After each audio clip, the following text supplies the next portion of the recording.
Hello viewers, আসসালামু আলাইকুম। আমার পিছনে আপনি একটি টিভিএস রাইডার বাইক দেখতে পাচ্ছেন। একদম ফ্রেশ কন্ডিশন। বাইকটি খুব অল্প কিলোমিটার চলা, 2023 সালের মডেল। 23-এর লাস্টের দিকে বাইকটি কেনা হয়েছে, অল্প কয়েকদিন কম 24+ নাম্বার করা সহ। তো আজকের এই ভিডিওটির মাধ্যমে বাইকটির প্রাইস এবং কন্ডিশন জানাবো। তো ভিউয়ার চলুন ভিডিওটি শুরু করি। যদি আমি আপনাদেরকে বাইকের লুক কন্ডিশন বলি, একদম নতুনত্ব। সামনের টায়ার কন্ডিশন আপনারা দেখেন, নতুন বাইকের টায়ারে এখনো দাগ পর্যন্ত আছে। 23-এর লাস্টে, অল্প কয়েকদিন কম 24। একদম নতুন গাড়ি।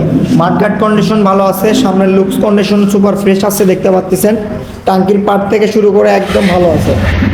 ইঞ্জিন কন্ডিশন একদম আনটাচ, দেখতেই পাচ্ছেন আপনারা। পিছনের টায়ারের দাগও এখনো আছে, যেহেতু নতুন গাড়ি সেক্ষেত্রে আপনাদেরকে তেমন কিছু বলবো না।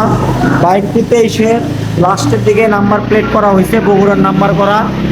একদম ভালো কন্ডিশনে বাইকটি আছে, সুপার ফ্রেশ কন্ডিশন। বাইকটি চলাও খুব অল্প কিলোমিটার।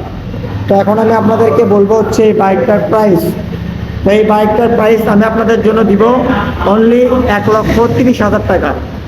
1,30,000 টাকা বাইকটার প্রাইস। হালকা একটু সম্মানী আছে। আপনারা আমাদের সঙ্গে স্ক্রিনে দেওয়া নাম্বার যোগাযোগ করবেন। নাম্বার করা সহ 24-এর মডেল বলতে পারেন আপনারা। 24-এর মডেল নাম্বার করা সহ 1,30,000, তারপরেও সম্মানে আছে। ভিউয়ার্স, আজকের ভিডিও এই পর্যন্ত। আসসালামু আলাইকুম।